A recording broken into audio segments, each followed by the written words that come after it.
پیر چادر والی سرکار کو آخرکار پیر چادر والی سرکار ہی کیوں کہا جاتا ہے؟ حضور چادر والی سرکار کو چادر والی سرکار اس لیے کہا جاتا ہے کہ آپ بچپن سے ہی چادر اوڑا کرتے تھے،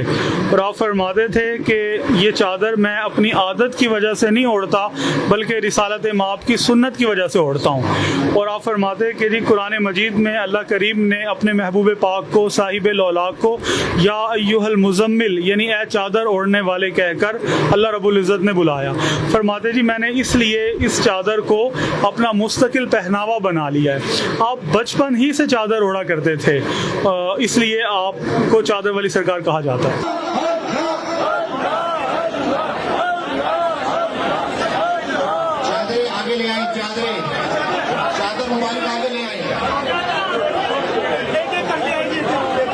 پیر چادر والی سرکار کا جو ہے آج 41واں عرس مبارک ہے، اور بات کرنے کے لیے میں اس ٹائم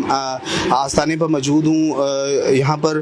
جانیں گے کہ پیر صاحب کی کرامات کیا تھی، اور 41واں عرس ہے، اس کے بعد ہم یہ جانیں گے کہ کہاں کہاں سے یہاں پہ جو ہے زائرین آتے ہیں یہاں پر۔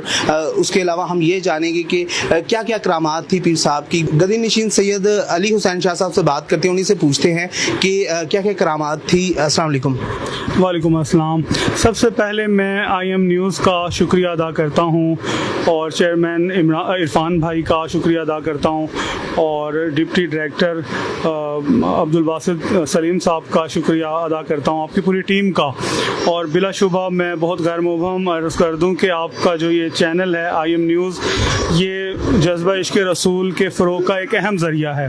آرائس ہوں بزرگان دین کے یا میلاد النبی کے پروگرام ہوں، آپ ہمیشہ سے ان کو اجاگر کرنے میں اپنا اہم رول پلے کرتے ہیں، اور یہ میرا پسندیدہ چینل ہے، میں اس کو خود بھی دیکھتا ہوں۔ اور آج آپ حضور چادر والی سرکار رحمۃ اللہ علیہ کے 41ویں عرس مبارک میں آج آپ تشریف لائے ہیں، تو اتنا کہوں گا کہ حضور چادر والی سرکار کی شخصیت جو ہے وہ محبت، اخوت، الفت اور خدمت خلق کا مرجع تھی۔ آپ ہر آنے والے کو سب سے پہلے اپنے دسترخوان کی طرف بھیجتے اور کہتے جی پہلے ٹکڑا کھا لو، اپنی سادہ زبان میں فرماتے، یعنی ٹائم نہ بھی ہوتا کھانے کا پھر بھی آپ ان کو مہمانوں کو کہتے کہ جی خالی پیٹ تو ہر کوئی کھاتا ہے، تو کمال تو یہ ہے کہ کھائے پر کھایا جائے۔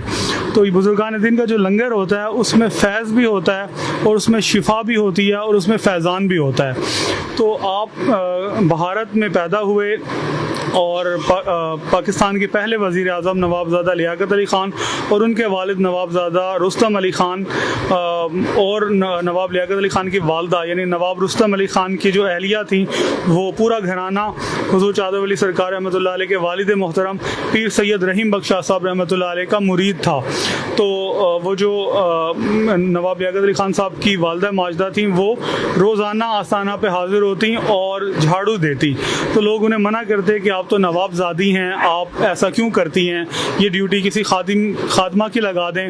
تو آپ فرماتی کہ یہ میرا مرشد خانہ ہے، میرا پیر خانہ ہے، میں یہاں آتے ہوئے اپنی نوابی اپنے گھر چھوڑ کے آتی ہوں۔ تو عاجزی اور انکساری سے آنے والے ہمیشہ جولیاں بھر کے جاتے ہیں،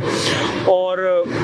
آپ رحمۃ اللہ علیہ کے پاس گاہے بگاہے مختلف ممالک کے صدور، وزرائے اعظم اور شاہ و گدا تمام لوگ آپ کی خدمت میں آتے اور اکتساب فیض کرتے، اور آپ سب پر یکساں مہربان تھے۔ اور آپ کی زندگی میں جو سب سے زیادہ نمایاں وصف ہے اور امتیازی خوبی ہے وہ آپ کا حسن اخلاق ہے۔ ہر ایک سے محبت سے پیش آتے، کسی کو حضرت جی فرماتے، کسی کو صوفی جی فرماتے، ہر بات اور ہر جملے کے آخر میں اور شروع میں جی ضرور فرماتے، یعنی اس طور آنے والے کی دل جوئی فرماتے کہ آنے والا شاداں اور فرحاں ہو جایا کرتا تھا۔ ملتان کے مختلف خانوادوں کے ساتھ آپ کے مضبوط ہمارے جو ہیں آستانے کے مضبوط روابط ہیں، جن میں حضرت غزالی عظامہ پیر سید احمد سید کاظمی شاہ صاحب رحمۃ اللہ علیہ ہیں، اور مخدوم سید شوکت حسین گیلانی صاحب ہیں، مولانا حامد علی خان صاحب رحمۃ اللہ علیہ ہیں۔ تو ان آستانوں پر ان کے سجادگان تشریف لاتے اور آپ بھی ان کے پاس تشریف لے جایا کرتے، تو وہ عشق و محبت کی ایک ایسی داستان ہے جو ناقابل بیان ہے۔ ایک مرتبہ ایسا ہوا کہ حضرت غزالی زماں حضرت سید احمد سعید کاظمی شاہ صاحب کے ایک حوالے سے میں ایک بات عرض کروں گا کہ حضور چادر ولی سرکار عصر کی نماز کی امامت فرما رہے تھے، تو آپ نے سلام ثانی کے بعد بلند آواز سے وعلیکم السلام فرمایا۔ تو دیکھنے میں کسی نے سلام نہیں کیا تھا، تو لوگ حیران ہوئے کہ آپ نے حضرت نے وعلیکم السلام کسے کہا ہے، تو آپ نے کسی کو جرت نہ ہوئی پوچھنے کی۔ ان میں سے ایک زائر جو تھا وہ وہاں حضرت غزالی زماں کی خدمت میں پیش ہوا اور ان کی خدمت میں یہ ساری صورتحال رکھی، تو آپ مسکرائے۔ آپ نے فرمایا جی بات دراصل یہ ہے کہ اس دن میرا گزر حضرت کی رہائش گاہ کے قریب ہوا تھا اور میں نے حضرت کی رہائش گاہ کی طرف منہ کر کے سلام کیا تھا، تو حضرت چونکہ حالت نماز میں تھے، جو ہی حضرت حالت نماز سے باہر آئے اور آپ نے میرے سلام کا جواب عطا فرمایا تھا۔ تو حضور چادر ولی سرکار رحمۃ اللہ علیہ کی شخصیت جو ہے، دیکھیں کچھ شخصیات ایسی ہوتی ہیں جن کو علماء تو مان جاتے ہیں لیکن صوفیہ نہیں مانتے، کچھ شخصیات ایسی ہوتی ہیں جن کو صوفیہ تو مان جاتے ہیں لیکن محراب و منبر والے علماء نہیں مانتے۔ لیکن حضور چادر ولی سرکار کی شخصیت ایسی تھی، علم والے نے ان کو دیکھا تو اپنے علم سے آگے پایا، ولایت والے نے ان کو دیکھا تو اپنی ولایت سے آگے پایا، اور سب یک زبان کہتے نظر آئے کہ حضور چادر ولی سرکار کی ذات ظاہر میں بھی بے مثال ہے، باطن میں بھی بے مثال ہے۔ اور آپ کی وصیت دیکھیے، آپ فرماتے تھے کہ جب میرا وصال ہو جائے، جب میں فوت ہو جاؤں تو میری قبر پر میٹھی پھیکی پھلیوں کی بوری رکھنا اور ایک پانی کا گھڑا رکھنا تاکہ میری قبر سے بھی کوئی بھوکا نہ جائے۔ اس طرح آپ کا جو یہ فیض ہے وہ آپ کے وصال کے بعد بھی جاری ہے۔ جب آپ نے حج کیا تو ایک سائل نے، ایک زائر نے، ایک مرید نے پوچھا کہ حضور آپ نے جب آپ کی پہلی نظر خانہ کعبہ پہ پڑی تو آپ نے کیا دعا کی؟ تو وہ دعا تو قبول ہوتی ہے، آپ سب جانتے ہیں۔ تو آپ نے فرمایا جی میں نے یہ دعا کی کہ مولا قیامت تک میرا دسترخوان اور میرا لنگر آباد رہے۔ آپ کا آبائی سلسلہ تو چشتیہ تھا، لیکن آپ نے نقشبندی سلسلے کے شیخ طریقت حضرت امیر ملت پیر سید جماعت علی شاہ صاحب کے دست حق پرست پر بیعت کی، پھر اسی سلسلے کو ہمیشہ آگے بڑھایا۔ اور آپ فرماتے، آپ کے مرشد امیر ملت پیر جماعت علی شاہ صاحب فرماتے کہ خدا نے اگر مجھ سے پوچھا قیامت کے روز کہ جماعت علی دنیا سے کیا لائے ہو، فرمایا کہ میں اپنا کوئی نیک عمل پیش نہیں کروں گا۔ اور امیر ملت وہ شخصیت ہیں کہ جنہوں نے 85 کے قریب حج کیے ہیں، وہ 120 سال آپ کی عمر مبارک ہوئی ہے، اور آپ قائد اعظم رحمۃ اللہ علیہ اور علامہ اقبال رحمۃ اللہ علیہ جیسی جلیل القدر شخصیات آپ کے ارادت مندوں میں شامل ہیں۔ نواب حیدرآباد دکن جیسے اور بہت سارے جو ہے وہ